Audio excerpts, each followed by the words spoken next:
বন্ধুরা, এখন আমি চলে এসেছি এই গ্রামে, যে গ্রামে মঙ্গলের শ্বশুর বাড়ি। তো এখান থেকে এই যে রাস্তা, ঢালাই রাস্তা আছে, এই রাস্তা ধরে এসেছি এবং এই রাস্তাটা চলে গেছে আরো ভেতরের দিকে চলে গেছে। তো এই যে বাড়ি, এই আমাদের 3টে বাইক দাঁড়িয়ে আছে, বাইক রাখা হয়েছে এবং এই রাস্তার ভেতর থেকে আমরা এখন যাব।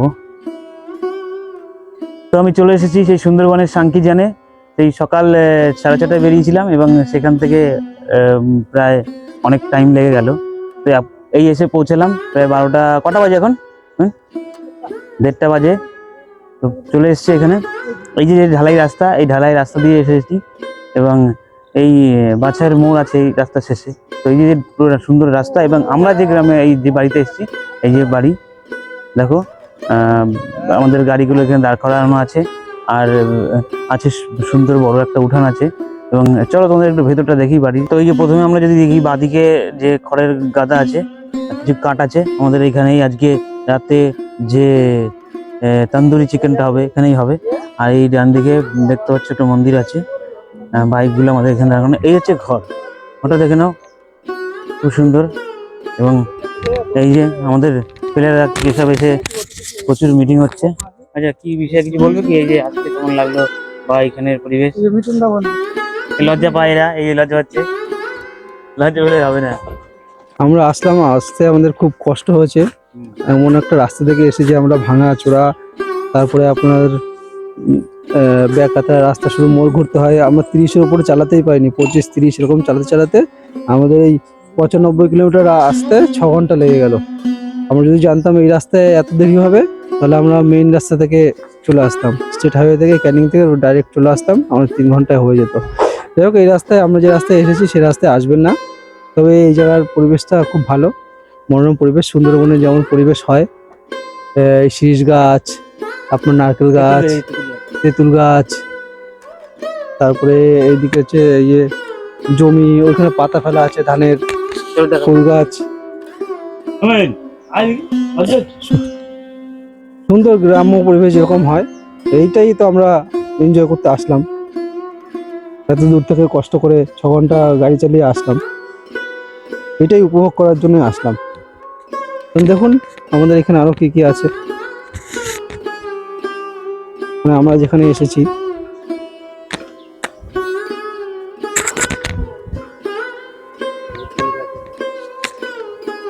এই যে গাঁদা ফুল, গেন্দা ফুল, গাছ, এই যে হলুদ ফুল গাছ, এখানে আবার আখ গাছও আছে, এই যে সুগার কেন।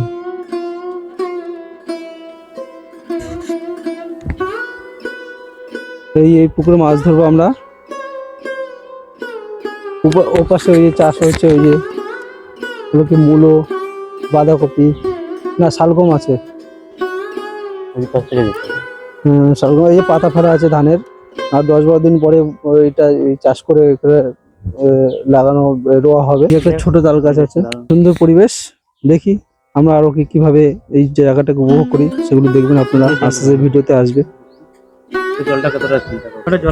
পুকুরের জল যেহেতু শীতকাল একটু কম, তাও আমি জলটা মেপে নিচ্ছি কতটা ডিপ আছে। এই 3.5-4 ফুটের মতো আছে। দেখা যাক এখানে কি মাছ পাওয়া যায়, মাছ ধরবো, দেখবেন আপনারা ভিডিওতে। পুকুরের পাশ থেকে বিভিন্ন রকম ফুল গাছ এবং নারকেল গাছ এবং কলা পাতা, কলা গাছ। দেখো, আমি কলা গাছের সামনে দাঁড়িয়ে আছি। আমি এখন দাঁড়িয়ে আছি পুকুরের ধারে এবং এই পাশেই দেখো, এই ডান দিকে আমার পুকুরটা, এই যে, এবং পুকুরের সাইডে আছে কলা গাছ। এই একটা সুন্দর গাছের পালার পরিবেশ। তো এটা খুবই ভালো লাগছে। খড়ের গাদি এবং এই যে পাতা, ধানের পাতা চাষ করা আছে এবং এই আল বরাবর আবার আমরা রাস্তার দিকে যাওয়া যাবে। গাঁদা ফুলের গাছ, ধীরে ধীরে অবশ্যই এই মিঠুনদা গেছে বাথরুমে।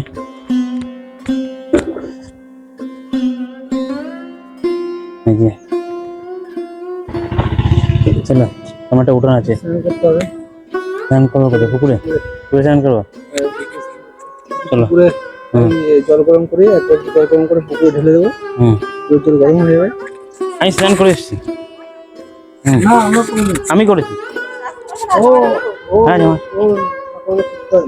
আমি স্নান করেছি। কল কোথায় আছে? কলে গিয়ে স্নান করা যাবে? হালকা সাদা হয়ে যাবে, হুম কচি পেঁপে কেটে হুম যদি রুই মাছ দিয়ে খাস, হুম রুই মাছ সাধারণ দিয়ে লাগে। দেখি, হ্যাঁ খেতে লাগবে। তাহলে খাওয়ার কে জানে। তো তাহলে হেবি সুন্দর, হেবি সুন্দর।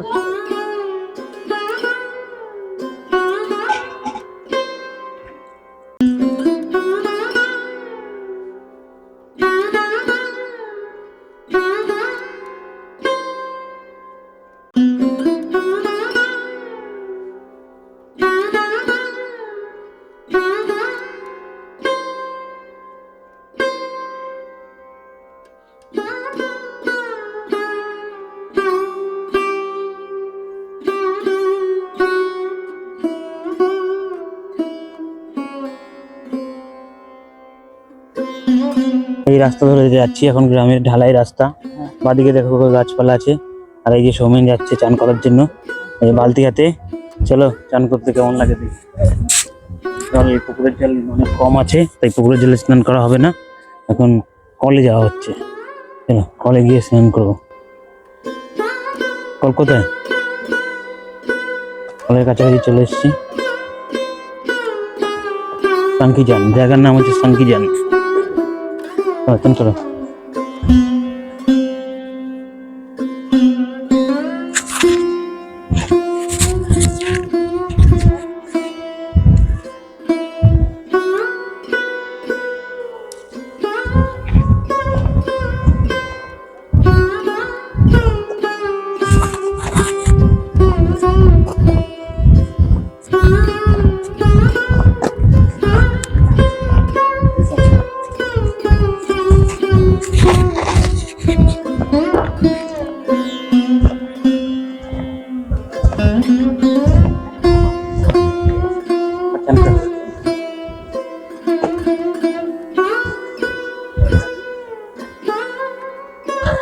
বালতিতে করে জল নিয়ে চান করো।